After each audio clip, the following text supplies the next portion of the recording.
الحمد لله وحده والصلاة والسلام على من لا نبي بعده أما بعد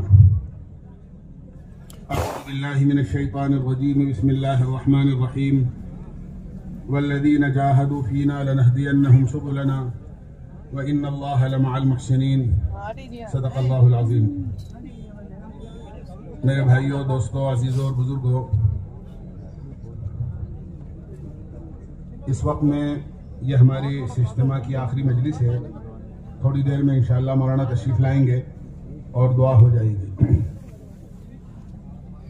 ہر چیز کا اعتبار خاتمے کے اوپر ہوتا ہے۔ اس وقت میں ہمارا یہاں جم کر بیٹھنا اور مجلس میں جڑنا ہو سکتا ہے اللہ کو پسند آ جائے، اور اللہ ہم سے پورے عالم میں دین کا کام لینے کے اور ہماری مغفرت کے اللہ فیصلے کر دے۔ اس لیے سب کو جلدی سے جلدی مجلس میں جڑ جانا ہے۔ اس وقت میں دو قسم کا مجمع ہے۔ ایک تو وہ حضرات ہیں جو اللہ کے راستے میں نکل رہے ہیں اور اللہ کے راستے میں جا رہے ہیں، بڑے مبارک اور بہت قابل قدر اور قابل احترام اور قابل مبارکباد ساتھی ہیں جو اس وقت میں اللہ کے راستے میں نکل رہے ہیں۔ اللہ ان کی جان کو، مال کو، نکلنے کو اور وقت کی قربانی کو قبول فرمائے۔ دوسرا وہ مجمع ہے جو اجتماع میں شرکت کی نیت سے آیا لیکن وہ اپنے گھروں کو واپس جائے گا۔ اللہ کے نبی علیہ الصلوۃ والسلام کے زمانے میں بھی ایک مرتبہ ایک موقع پر کچھ لوگ واپس آ گئے اور کچھ لوگ اللہ کے راستے ہی میں رک گئے۔ مدینہ منورہ میں لوگوں نے ان کے لیے یہ کہنا شروع کر دیا کہ بھئی یہ تو فرارین ہیں، فرارین، یعنی یہ تو اللہ کے راستے سے لوٹ کر آ گئے، بھاگ کر آ گئے۔ اللہ کے نبی علیہ الصلوۃ والسلام چونکہ محسن انسانیت بن کر تشریف لائے تھے، اس لیے آپ نے فرمایا کہ بھئی ان کو فرارین مت کہو بلکہ ان کو کرارین کہو، یہ اللہ کے راستے میں جانے کی تیاری کرنے کے لیے آئے ہیں۔ لہذا ہماری سب مجمع سے گزارش ہے جو اپنے گھر کو واپسی کے ارادے لیے ہوئے ہیں کہ یہ نیت لے کر جائیں کہ انشاءاللہ ہمیں واپس جا کر جلدی سے جلدی اس بات کی کوشش کرنی ہے کہ انشاءاللہ ہم بھی اللہ کے راستے میں نکلیں گے۔ نکلنے والے مجمع کو چند بنیادی باتوں کا لحاظ رکھنا ہے جو انتہائی اہم ضروری ہیں۔ پہلی بات تو یہ یاد رکھیں کہ اللہ کے راستے میں نکل کر کرنے والے جو اعمال ہیں یہ بہت قیمتی اور بہت مبارک، اور یہ اگر یوں کہا جائے کہ یہ ولی گر ہیں، ہمیں ولایت کا درجہ دلوانے والے ہیں، تو یہ غلط نہیں ہوگا۔ حضرت مولانا منظور صاحب نعمانی رحمۃ اللہ علیہ، جو حضرت مولانا الیاس صاحب رحمۃ اللہ علیہ کے ترجمان تھے، اخیر عمر میں جب آپ مولانا الیاس صاحب رحمۃ اللہ علیہ کوئی بات فرمایا کرتے تھے تو کمزوری کی وجہ سے پوری بات نہیں نکل پاتی تھی، تو کان لگا کر بات سنتے تھے، مجمع تک پہنچایا کرتے تھے۔ ملفوظات حضرت مولانا الیاس صاحب رحمۃ اللہ علیہ کے حضرت مولانا منظور صاحب نعمانی رحمۃ اللہ علیہ نے ہی مرتب کیے ہیں، انہی کے نام سے چھپے ہوئے ہیں۔ بہرحال ایک مرتبہ حضرت رائے پوری کی مجلس کے اندر رائے پور تشریف لے گئے، لیکن اس سے پہلے کا یہ معمول تھا کہ جب جاتے تھے تو اجازت لیتے تھے پہلے حاضر ہونے کی، اس کے بعد پھر تشریف لے جاتے تھے۔ اب کیسے حضرت رائے پوری نے دیکھا کہ مجلس میں موجود ہیں لیکن اس سے پہلے اجازت نہیں لی۔ حضرت رائے پوری رحمۃ اللہ علیہ نے پوچھا، مولانا آپ کیسے تشریف لائے؟ آپ تو پہلے اپنے آنے کی اطلاع دیتے ہیں اور اب کیسے بغیر اطلاع کے تشریف لے آئے؟ مولانا منظور صاحب نعمانی رحمۃ اللہ علیہ نے فرمایا، حضرت میں اس وقت میں آپ کی خدمت میں حاضر ہونے کی نیت سے رائے پور نہیں آیا، بلکہ میں جماعت لے کر آیا ہوں۔ جماعت رائے پور گاؤں میں ٹھہری ہوئی ہے مسجد میں، میں اس وقت میں ذکر کی مجلس میں شرکت کے ارادے سے تھوڑی دیر کے لیے آ گیا ہوں۔ حضرت رائے پوری رحمۃ اللہ علیہ کو اللہ کے راستے میں نکلنے والی جماعتوں کے سلسلے میں بہت ساری ایسی غلط فہمیاں تھیں جو لوگوں نے بتائی ہوئی تھی۔ حضرت کا ذہن اسی طرح کا تھا۔ حضرت نے مولانا کو بٹھایا اور بٹھانے کے بعد یہ فرمایا، مولانا یہ بتاؤ لوگ جماعت میں جا کر کرتے کیا ہیں؟ لوگ جماعت میں جا کر کرتے کیا ہیں؟ تو حضرت مولانا منظور صاحب نعمانی رحمۃ اللہ علیہ نے حضرت مولانا الیاس صاحب رحمۃ اللہ علیہ کی جو ہدایات تھیں اللہ کے راستے میں نکلنے کی، وہ تقریباً 40 کے قریب باتیں تھیں، وہ ایک پرچے پہ لکھ رکھی تھی۔ حضرت نے وہ پرچہ نکالا اور حضرت رائے پوری رحمۃ اللہ علیہ کو وہ پڑھ کر سنانا شروع کیا۔ ابھی 20 باتیں بھی پوری نہیں ہوئی تھیں۔ حضرت رائے پوری نے فرمایا، مولانا بس، مولانا بس بس بس، پرچہ جیب میں رکھ لو۔ اور پھر یہ فرمایا اگر واقعتاً اللہ کے راستے میں جانے کے بعد یہی اعمال لوگ کرتے ہیں تو میں خدا کی قسم کھا کر کہتا ہوں کہ جب یہ واپس آئیں گے تو ان میں سے ایک ایک اللہ کا ولی بن کر آئے گا. یہ اعمال ولی گر ہیں. اس وقت اتنا موقع نہیں ہے, مولانا تھوڑی دیر میں تشریف لائیں گے, لیکن ہمیں بنیادی طور پر یہ یاد رکھنا ہے, ایک تو اپنی نیت کو درست کرنا ہے. ہم کسی بے نمازی کو نمازی, کسی غیر ہدایت یافتہ کو ہدایت دینے, یہ تو نبیوں کا کام بھی نہیں تھا. اللہ نے ہدایت اپنے ہاتھ میں رکھی ہے اور قرآن کریم میں صاف اعلان فرما دیا انک لا تہدی من احببت ولکن اللہ یہدی من یشاء. آپ جسے چاہیں اسے ہدایت نہیں دے سکتے, اللہ جسے چاہتا ہے اسے ہدایت دیتا ہے. ہم تو خود اپنی ضرورت کے لیے جا رہے ہیں. ہمیں دین پر چلنا نہیں آتا, اس لیے دین پر چلنا سیکھنے کے لیے. ہمیں دین کی محنت کرنا نہیں آتی, اس لیے ہم دین کی محنت کو سیکھنے کے لیے. دوسرے, خروج اللہ کے راستے میں نکلنا یہ اللہ کا حکم ہے, اس لیے اللہ کے حکم کو پورا کرنے کے لیے ہم اللہ کے راستے میں نکل رہے ہیں. لہذا اپنی نیت کو سب سے پہلے درست کریں. شیطان ہماری نیت میں فساد پیدا کرے گا, ہمیں اس کے بہکاوے میں نہیں آنا ہے. کام کرتے کرتے, وقت لگاتے لگاتے زندگی میں ہم کسی بھی کام کی سطح پر پہنچ جائیں, ہمارے ذہن میں یہ ہونا چاہیے کہ ہم تو سیکھنے کے جذبے سے چل رہے ہیں. سیکھنے والے کی ہمیشہ ترقی ہوتی رہتی ہے. جو آدمی یہ سوچتا ہے کہ میں سیکھ چکا اور قناعت پیدا ہو جاتی ہے, اللہ تعالیٰ اس کی ترقی کو روک دیتے ہیں. دوسری چیز, اللہ کے راستے میں نکلنے کے بعد اپنے آپ کو دعوت کا عادی بنانا ہے اور دعوت کے ماحول میں اپنے آپ کو رچانا اور بسانا ہے. خوب دعوت دینی ہے, اجتماعی بھی انفرادی بھی. دونوں دعوتوں میں, انفرادی اور اجتماعی دعوتوں میں, انفرادی دعوت بہت اہم ہے. جتنا ہم لوگوں کو دعوت دیں گے اللہ تعالیٰ خود ہمیں اپنے عمل کی توفیق عطا فرمائیں گے. اس لیے ہمیں خوب دعوت دینی ہے. اللہ کے بندے مسجد میں آتے ہیں, ان کو بھی دعوت دینی ہے. ہم اگر سامان خریدنے کہیں جا رہے ہیں, کوئی مسلمان مل گیا, اس کو بھی دعوت دینی ہے. اگر ہم کہیں بیٹھے ہوئے ہیں, ایک مسجد میں بیٹھے ہوئے ہیں, ایک مسلمان آیا, اس نے نماز پڑھی, نماز پڑھ کے تھوڑی دیر بیٹھ گیا, جماعت اس کی نکل چکی تھی. یہ نہیں کہ وہ آیا اور آ کر چلا گیا, ہم اس کو دیکھتے رہے. اس کے پاس جائیں, سلام کریں, مصافحہ کریں, اس کی خیریت پوچھیں, اس کو اپنے سے مانوس کریں اور اس کو دعوت دیں. دعوت کے ماحول میں اپنے آپ کو رکھنا ہے اور اپنے آپ کو دعوت کا عادی بنانا ہے. اسی طرح اپنے آپ کو سیکھنے سکھانے کا عادی بنانا ہے. خوب سیکھنا ہے, نماز صحیح کرنی ہے, قرآن صحیح کرنا ہے, مسنون دعائیں سیکھنی ہیں, 6 صفات سیکھنی ہیں, کھانے سونے کے آداب سیکھنے ہیں. ہر عمل کو اللہ کے حکم کے مطابق اور اللہ کے نبی علیہ الصلوۃ والسلام کے پیارے طریقے کے مطابق کرنا سیکھنا ہے. ایک ایک عمل سنت کے مطابق صحابہ کے طور طریقے پر ہمارا ہو جائے, انشاءاللہ اس کی مشق ہمیں اللہ کے راستے میں کرنی ہے.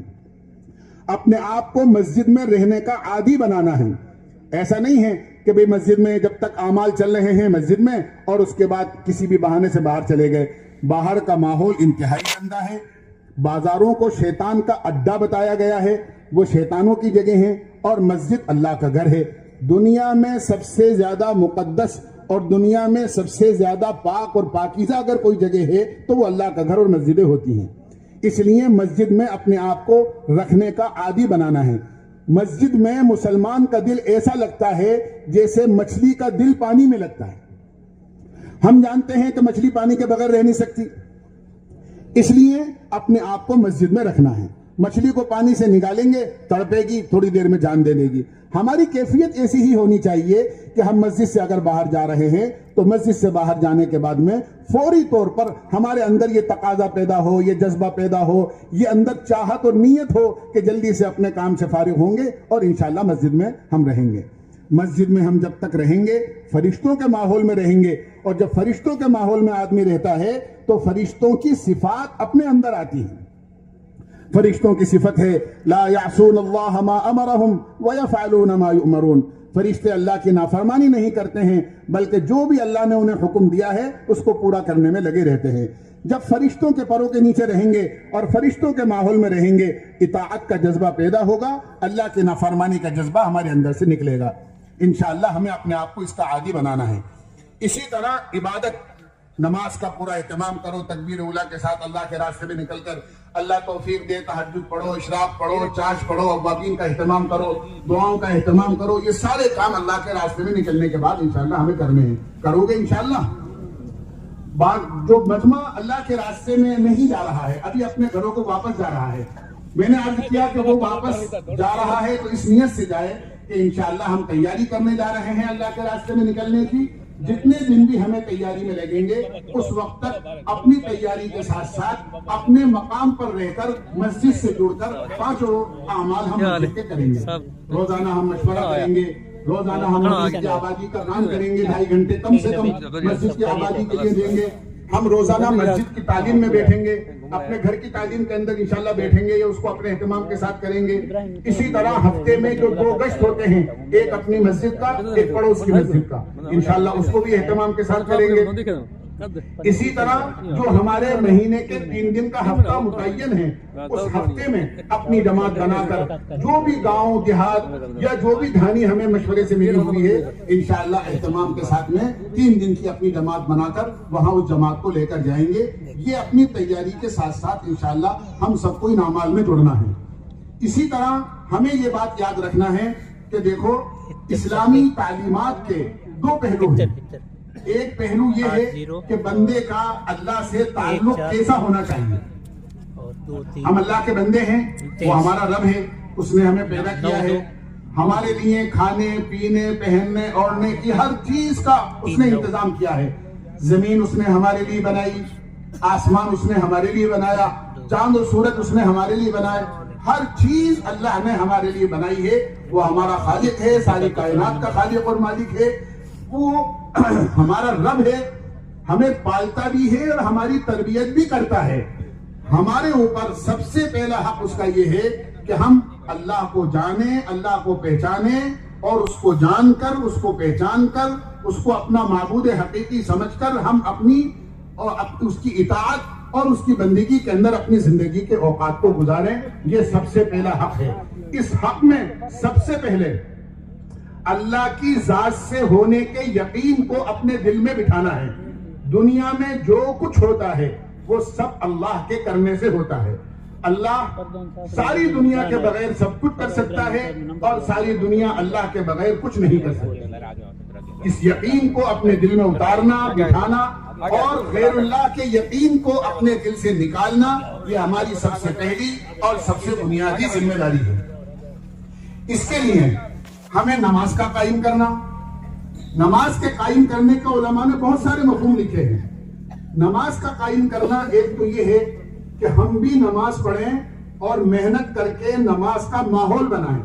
ایسا ماحول بنائیں کہ گھر میں اماں بھی نماز پڑھیں، ابا بھی نماز پڑھیں، بہنیں بھی نماز پڑھیں، بیگم بھی نماز پڑھیں، بچیاں بھی نماز پڑھیں، بچے بھی نماز پڑھیں، محلے والے بھی نماز پڑھیں.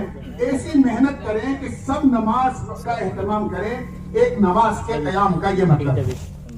علماء نے نماز کے قیام کا ایک مطلب یہ لکھا ہے کہ نماز کو قائم کرنا یہ ہے جیسے ہم اپنے گھر کے دروازے پر چوکیدار قائم کرتے ہیں. چوکیدار کا کام کیا ہوتا ہے؟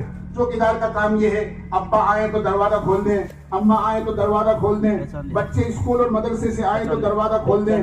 گھر میں جان پہچان والے مہمان اعزاء اور اقارب آتے ہیں تو چوکیدار دروازہ کھول دیتا ہے. لیکن خدا نہ خواستہ کوئی کتا داخل ہونا چاہے، کوئی جانور داخل ہونا چاہے، کوئی اجنبی آنا چاہے، کوئی دشمن آنا چاہے، چوکیدار باہر روک دیتا ہے اور گھر میں کسی نقصان پہنچانے والے کو اندر داخل ہونے نہیں دیتا. نماز کو ہم اپنی زندگی پر ایسا قائم کریں، سچ آئے تو ہمارے دل کا دروازہ اور زندگی کا دروازہ کھلا رہے، وفاداری آئے، انصاف آئے، اللہ کے حکم کو پورا کرنا آئے، اللہ کے نبی کے طریقے کو پورا کرنا آئے، تو نماز ہمارے زندگی کے دروازوں کو کھول دے. ہر اچھائی نماز کے راستے سے زندگی میں آ جائے. لیکن کوئی برائی آنی چاہے، جھوٹ ہے، دغا ہے، غیبت ہے، چوری ہے، ظلم و ستم ہے، ناانصافی ہے، اللہ کی نافرمانی ہے، اللہ کے نبی کی سنتوں کو چھوڑنا ہے، جب یہ چیزیں ہماری زندگی میں آنا چاہیں تو نماز رکاوٹ بن جائے. نماز کی یہ خاصیت ہے، ان الصلاۃ تنہا عن الفحشاء والمنکر. نماز ہر قسم کی بے حیائی اور بری بات سے انسان کو روکتی ہے. اپنی نماز کو ایسا جاندار بنانا کہ نماز اللہ کے ہر حکم پر ہمیں آمادہ کر دے اور اللہ کی ہر نافرمانی سے ہمیں روک دے. اس کی مشق کرنا ہے اور اس کی کوشش کرنا ہے.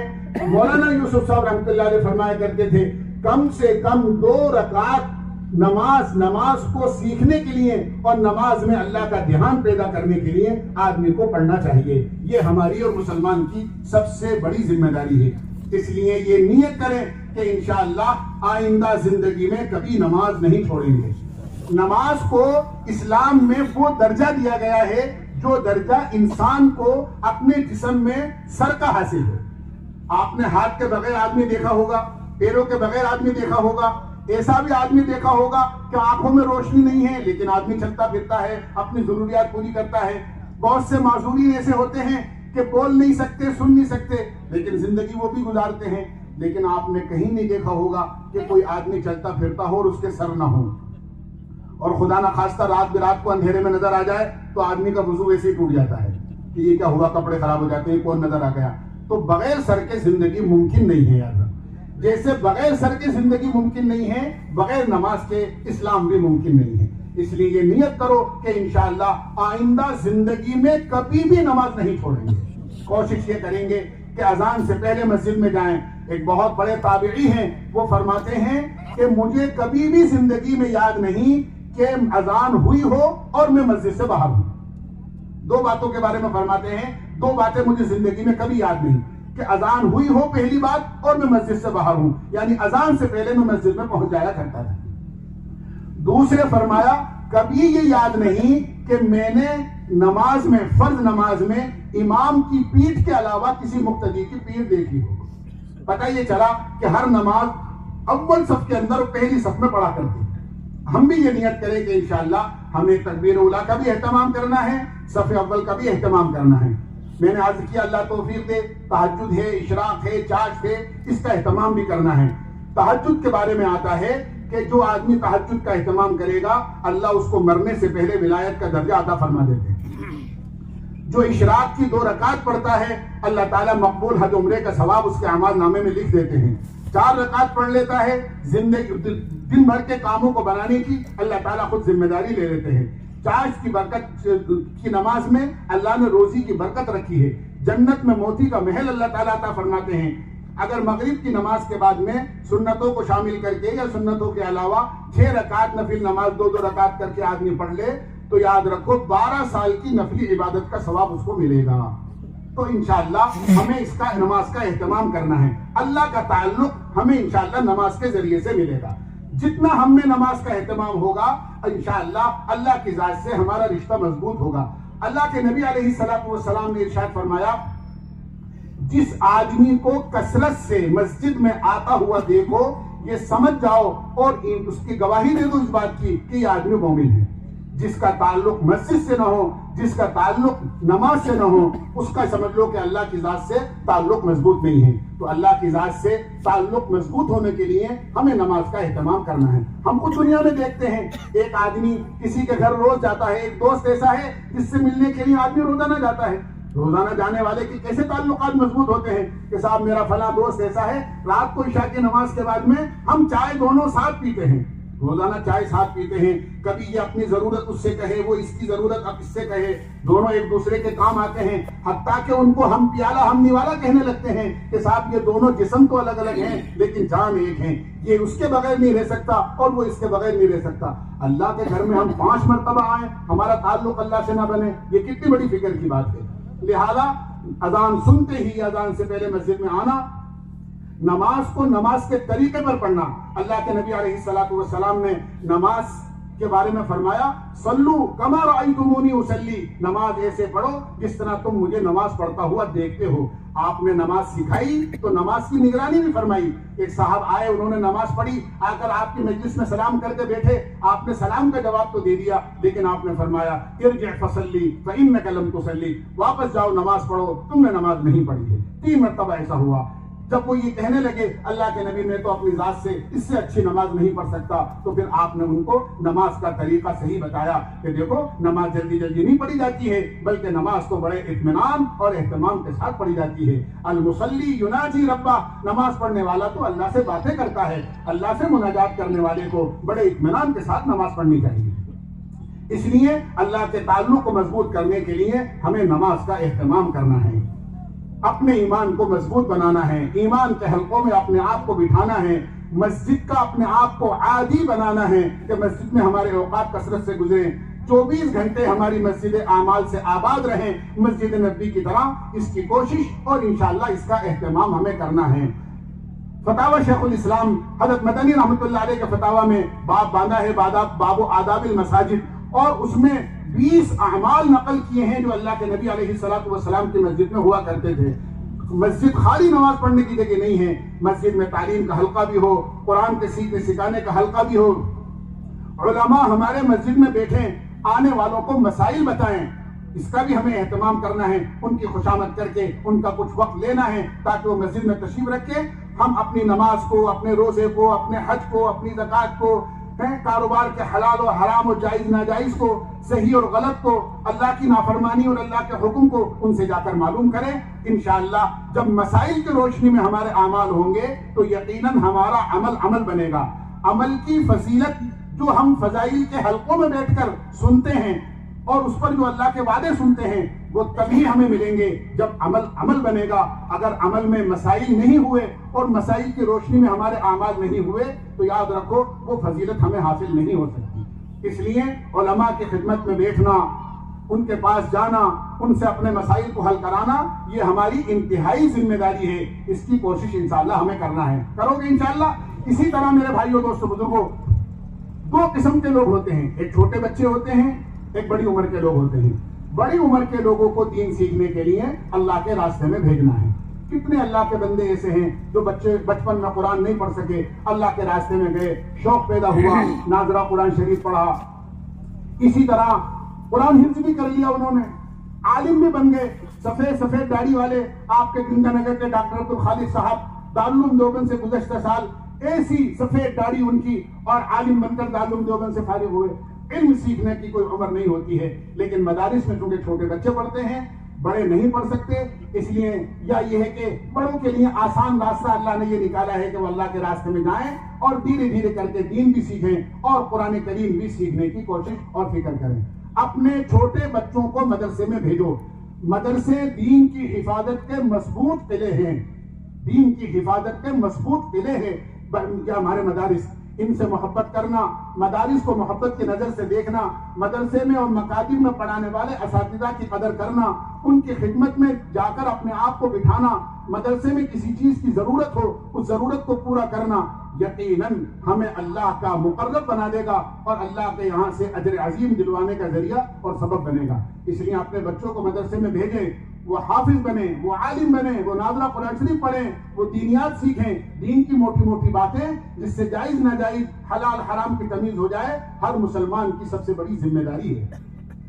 حدیث میں آتا ہے اللہ کے نبی علیہ السلام نے ارشاد فرمایا، جو ماں باپ اپنے بچوں کو ناظرہ قرآن شریف پڑھواتے ہیں اللہ تعالیٰ ماں باپ کے اگلے پچھلے گناہوں کو معاف کر دیتا ہے۔ جو بچے قرآن پاک حفظ کر لیتے ہیں ان کے ماں باپ کو قیامت میں ایسے 2 جوڑے پہنائے جائیں گے جن کی قیمت ساری دنیا سے زیادہ ہوگی، اور جب وہ یہ پوچھیں گے کہ ہمیں کس عمل کے صلے کے اندر یہ دیا جا رہا ہے تو ان سے کہا جائے گا تم نے اپنے بچے کو قرآن حفظ کرایا ہے، اس کے بدلے میں تمہیں یہ 2 جوڑے پہنائے جا رہے ہیں۔ عالموں کی مغفرت کے فیصلے اللہ شروع ہی سے کر دیتے ہیں۔ جو ماں باپ بچوں کے عالم بننے کا ذریعہ اور سبب بنیں گے یقیناً ان کی بھی اللہ تعالیٰ مغفرت فرما دیں گے۔ اس لیے اپنے بچوں کو مدارس میں بھیجو، مدارس کو محبت کی نظر سے دیکھو، مدارس میں جو تعاون ہو سکتا ہے وہ تعاون ہمیں ہر اعتبار سے کرنا چاہیے۔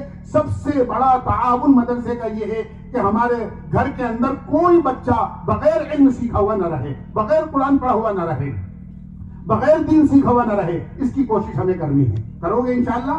اسی طرح میرے بھائیوں دوستوں بزرگوں، دوسرا پہلو اسلامیات کا یہ ہے کہ اللہ کی مخلوق سے ہمارا تعلق اچھا ہونا چاہیے۔ ہم ماں باپ کے بیچ میں رہتے ہیں، ماں باپ ہمارے بڑے ہیں، دنیا میں آنے کا ذریعہ اور سبب بنے ہیں، اللہ تعالیٰ نے اپنے حق کے بعد ماں باپ کا حق رکھا ہے. اولاد کی بڑی ذمہ داری ہے کہ وہ ماں کا ادب کرے، باپ کا ادب کرے، ماں کا کہنا مانے، باپ کا کہنا مانے. اللہ کے نبی علیہ السلام نے ارشاد فرمایا، جو بچے صبح اٹھ کر اپنے ماں باپ کو محبت اور عظمت کی نظر سے دیکھتے ہیں، اللہ تعالیٰ ماں باپ کے اگلے پچھلے گناہوں کو معاف کر دیتا ہے. اب بچے کے اگلے پچھلے گناہوں کو معاف کر دیتا ہے. یہاں تک کہ ایک صحابی نے آ کر اللہ کے نبی علیہ السلام سے کہا، اے اللہ کے نبی، میرے والد کا انتقال ہو گیا ہے، میں ان کی صحیح معنی میں زندگی میں خدمت نہیں کر سکا، آپ کوئی راستہ ایسا بتا دیں کہ میں خدمت گزاروں میں شامل ہو جاؤں. آپ نے فرمایا، ان کے لیے خوب دعائے مغفرت کیا کرو، ان کے لیے ان کی طرف سے خوب صدقہ کیا کرو، انشاءاللہ قیامت میں اللہ تعالیٰ تمہیں فرما برداروں میں شمار فرما لیں گے. ایک راستہ کھول دیا اور ایک راستہ بتا دیا کہ اگر ماں باپ دنیا میں نہیں رہے ہیں تو ہمیں انشاءاللہ ایصال ثواب کے ذریعے سے ان کے لیے دعائے مغفرت کر کے، ان کی طرف سے صدقہ و خیرات کر کے انشاءاللہ ہم خدمت گزاروں میں شامل ہو سکتے ہیں. ماں کا دل مت دکھاؤ، باپ کا دل مت دکھاؤ. یاد رکھو، ماں باپ کبھی اولاد کو بد دعا نہیں دیتے ہیں، لیکن ایک تکلیف پہنچ جاتی ہے، جس تکلیف کی وجہ سے آہ نکل جاتی ہے، وہ آہ اولاد کے لیے جو ہے وہ بد دعا کا ذریعہ اور سبب بن جاتی ہے، بلکہ وہی بد دعا بن جاتی ہے. ایک صاحب رات کو نماز پڑھ رہے تھے، ماں نے ان کو بلایا، لیکن یہ سوچ کر کہ ماں بوڑھی ہے، بلاتی رہتی ہے، اس کا تو کام ہی بلانے کا ہے، کیا بار بار جاؤں. نماز پڑھتے پڑھتے انہوں نے سوچا گھر میں تو یہ سونے نماز پڑھنے نہیں دے گی، پاس میں مسجد کے اندر چلے گئے، وہاں جا کے نیت مان لی. اللہ کی قدرت کا کرشمہ، اس محلے میں رات کو چور آیا اور چور بھاگا. یہ مسجد میں جا کر نماز پڑھ رہے تھے، لوگ سمجھے کہ چوری انہوں نے ہی کی ہے اور جا کر ان کو مسجد میں سے پکڑ لیا. انہوں نے قسم کھا کر کہا کہ میں نے چوری نہیں کی ہے، میں تو نماز پڑھنے مسجد میں آیا ہوں. کہنے لگے، نہیں، چوری کرتے ہو اور اپنے آپ کو بچانے کے لیے مسجد میں آ کر نیت مان لیتے ہو. اس زمانے میں اور اس شہر میں چور کی سزا یہ تھی کہ کالا منہ کر کے اور گدھے پر بٹھا کر شہر میں چکر لگایا جاتا تھا. ان کے ساتھ بھی یہی کیا گیا کہ ان کا کالا منہ کیا، ان کو گدھے پر بٹھایا اور بچے شور مچا رہے تھے، یہ چور کی سزا ہے، یہ چور کی سزا ہے، یہ چور کی سزا ہے. اور یہ گدھے پر بیٹھ کر یہ کہہ رہے تھے، اللہ کے بندو، یہ مت کہو کہ یہ چور کی سزا ہے، بلکہ یہ کہو کہ یہ ماں کے نافرمان کی سزا ہے. اللہ جانتا ہے میں نے چوری نہیں کری، لیکن میں نے اپنی ماں کے دل کو دکھایا ہے، اس کی وجہ سے یہ مجھے سزا ملی.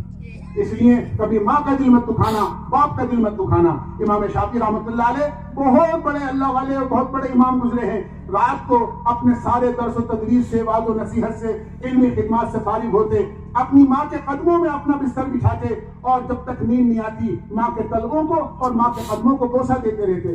ماں کہتی، بیٹا، اس منہ سے تم قال اللہ قال رسول پڑھتے پڑھاتے ہو اور یہی منہ شام کو آ کر میرے پیروں کو لگاتے ہو، ایسا تمہیں نہیں کرنا چاہیے. یہ کہتے، اماں، میں آپ کے پیر نہیں چوم رہا ہوں، میں تو اپنی جنت چوم رہا ہوں. اللہ کے نبی نے فرمایا ہے کہ ماں کے پیروں کے نیچے جنت ہے. اس لیے سب نیت کرو جتنے نوجوان ہیں کہ اگر ماں باپ موجود ہیں ان کی خدمت کرنا ہے، ان کا دل نہیں دکھانا ہے، اور دنیا سے چلے گئے ہیں تو ان کے لیے خوب سارے ثواب کرنا ہے انشاءاللہ. پڑوسیوں کا دل مت دکھاؤ. ہمارے سے ہمارا پڑوسی خوش رہنا چاہیے، بلکہ پڑوسی کے تو بہت زیادہ حق بیان کیے گئے ہیں. میں تفصیل میں نہ جا کر صرف اتنا عرض کروں گا، آپ کو پڑوسیوں کے حقوق کے بارے میں اتنی تاکید کی گئی ہے کہ اللہ کے نبی علیہ السلام فرمانے لگے کہ میں یہ سوچنے لگا کہ کہیں پڑوسی کو مال میں اور میراث کے اندر حقدار نہ بنا دیا جائے. اتنے پڑوسیوں کے حقوق کو بیان کیے گئے اور پڑوسی کا خیال رکھنے کے لیے اتنا مجھے کہا گیا. اس لیے کسی کو مت ستاؤ، نہ کسی انسان کو ستاؤ، نہ کسی مسلمان کو ستاؤ. ہمارے ساتھ ہم صرف اکیلے نہیں رہتے ہیں، ہمارے ملک میں رہنے والے بہت سارے مذاہب کو ماننے والے ہمارے ہندو بھائی ہیں، عیسائی بھائی ہیں، سکھ بھائی ہیں، اور بہت سارے سماج کے لوگ ہمارے درمیان میں رہتے ہیں. وہ ہمارے بھائی ہیں، وہ انسان ہیں، ہم بھی انسان ہیں. ان کے کام آؤ. اگر ان کو پانی کی ضرورت ہو تو پانی دو، کھانے کی ضرورت ہو تو کھانا دو. اگر وہ غریب ہیں اور بیمار ہیں اور دوا کا انتظام نہیں ہے تو آپ ان کی دوا کا انتظام کرو. ان کے ساتھ اخلاق کے ساتھ پیش آؤ. اخلاق یہ نہیں ہے کہ آپ اخلاق اپنوں کے ساتھ برتیں. اخلاق تو یہ ہے کہ جو آپ کے ساتھ دور والے ہیں یا آپ کے مذہب سے آپ کا تعلق نہیں ہے ان سے، آپ ان کے ساتھ اخلاق کے ساتھ پیش آئیں. یہ اصل اخلاق ہے. اللہ کے نبی علیہ السلام کے آپ اخلاق اٹھا کر دیکھیں، جو آپ کے جانی دشمن تھے اللہ کے نبی علیہ الصلوۃ والسلام نے ان کے ساتھ احسان کا، ان کے ساتھ اخلاق کا، ان کے ساتھ ہمدردی کا، اللہ کے نبی علیہ الصلوۃ والسلام نے ان کے ساتھ نرمی کا معاملہ کیا ہے۔ ہم اس نبی کے امتی ہیں، لہذا جناب رسول اللہ صلی اللہ علیہ وسلم کی امت میں ہونے کے ناطے سے پوری دنیا کے انسانوں کے ساتھ، جن لوگوں کے درمیان میں بھی ہم رہتے ہیں، ہمیں ان کے ساتھ اخلاق کے ساتھ، ہمدردی کے ساتھ، محبت کے ساتھ، پیار و پریم کے ساتھ، ایک دوسرے کے کام آنے کے ساتھ انشاءاللہ ہمیں اپنی زندگی بسر کرنا ہے۔ آپ کاروبار کرتے ہیں، اپنے کاروبار کو بالکل صاف ستھرے طریقے سے کریے، سود سے، بیاج سے، دغا سے، دھوکے سے، اسی طرح رشوت سے، اسی طرح کسی خراب مال کو اچھا مال بتا کر بیچنے سے اپنے آپ کو بالکل محفوظ رکھو۔ حلال کمائی بہت بڑی چیز ہے۔ قرآن کریم میں اللہ تعالیٰ نے رسولوں کو حکم دیا ہے، یا ایھا الرسول کلوا من الطیبات واعملوا صالحا، اے رسولو پاک چیزیں استعمال کرو، پاک روزی کھاؤ اور اچھے اعمال کرو۔ پتہ یہ چلا آدمی کی روزی پاک ہوگی تو آدمی کا دماغ، آدمی کا ذہن، آدمی کی طبیعت اچھے اعمال کی طرف چلے گا، اور خدا نہ خواستہ اگر ناپاک روزی پیٹ میں چلی گئی تو یاد رکھو پھر تو برائی آدمی کرے گا، نماز چھوڑے گا، اللہ کی نافرمانی کرے گا، دوسروں کے ساتھ برائی کے ساتھ پیش آئے گا۔ اس لیے اپنی روزی کو حلال اور پاک رکھنا ہے، سود سے، بیاج سے اپنے آپ کو بچانا ہے۔ حلال ملے چاہے کم ملے اللہ اس میں برکت دے دیں گے، حرام ملا لیکن زیادہ ملا، یاد رکھو اس میں کبھی بھی برکت نہیں ہو۔ اپنی شادیوں کو بہت سادہ بناؤ۔ آج امت کا پیسہ بہت زیادہ شادیوں میں اور فضول خرچیاں اس میں ہو رہی ہیں اور خرچ ہو رہا ہے، اس لیے شادی کو سنت شریعت کے مطابق لاؤ۔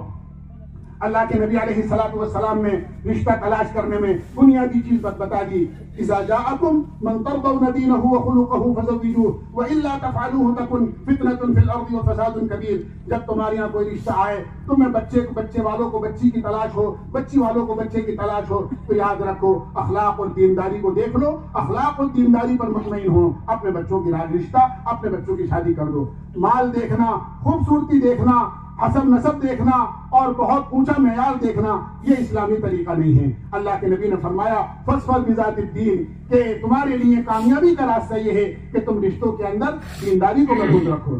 جب دینداری کو ملحوظ رکھ کر شادیاں ہوتی ہیں تو ان کے پیٹوں سے پیدا ہونے والے بچے اولیاء اللہ اور سلف صالحین بنتے ہیں۔ جنید بغدادی اور بختیار کاکی اور بایزید بستامی انشاءاللہ پیدا ہوں گے۔ اور اگر ہم نے، میرے بھائیوں دوستوں بزرگوں، ہم نے ان چیزوں کا خیال نہیں رکھا تو پھر یاد رکھو بچے کے بارے میں ہم یہ کہتے ہیں اجی بچہ تو بڑا ہی شیطان ہے۔ تو شیطان تو اس لیے ہے کہ آپ نے شادی کے موقع پہ اللہ کا حکم توڑ دیا ہے، شادی کے موقع پہ اللہ کا حکم توڑ دیا ہے۔ جب آپ نے اللہ کا حکم توڑا تو آپ کی اولاد نافرمان پیدا ہو گئی۔